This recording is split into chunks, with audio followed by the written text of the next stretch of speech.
মাগুরা সদর আঠারখাদ্য গ্রামে জমির ভাগ না পেয়ে ছেলের হাতে বাবাকে খুনের ঘটনা ঘটেছে। এ ঘটনায় ছেলে মফিজুল ইসলাম আটক করেছে পুলিশ। রোববার সকাল 9:30টার দিকে আঠারখাদ্য গ্রামে এ ঘটনা ঘটে। আঠারখাদ্য গ্রামের মোহাম্মদ মফিজুল ইসলাম তার পিতা মোহাম্মদ সুরমান শেখকে ছুরিঘাতে হত্যা করে।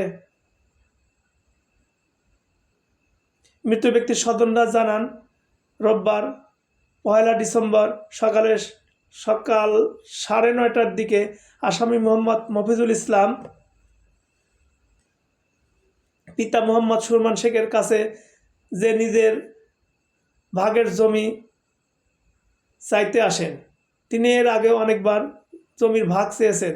জমির ভাগ না দেয় ঘরের সামনে দাঁড়িয়ে পিতাকে ছুরি দিয়ে আঘাত করে। নিহত সুরমান শেখ মাগুরা সদর আঠারখাদ্য গ্রামে তার বাড়ি।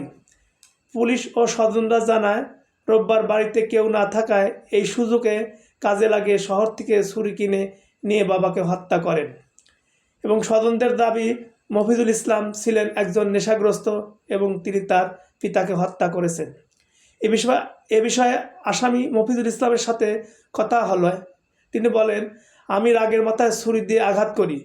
গ্রামবাসীর সার্বিক সহযোগিতা ও মাগুরা সদর থানার অফিসার ইনচার্জ মোহাম্মদ আইয়ুব আলীর নেতৃত্বে তাকে গ্রেপ্তার করা হয়। বর্তমানে তিনি মাগুরা সদর থানাধীন আছেন এবং তিনি আরও জানান, আঘাতের চিহ্ন রয়েছে। ঘাতক মাদকাসক্ত ছেলে মফিজুলকে আটক করা হয়েছে।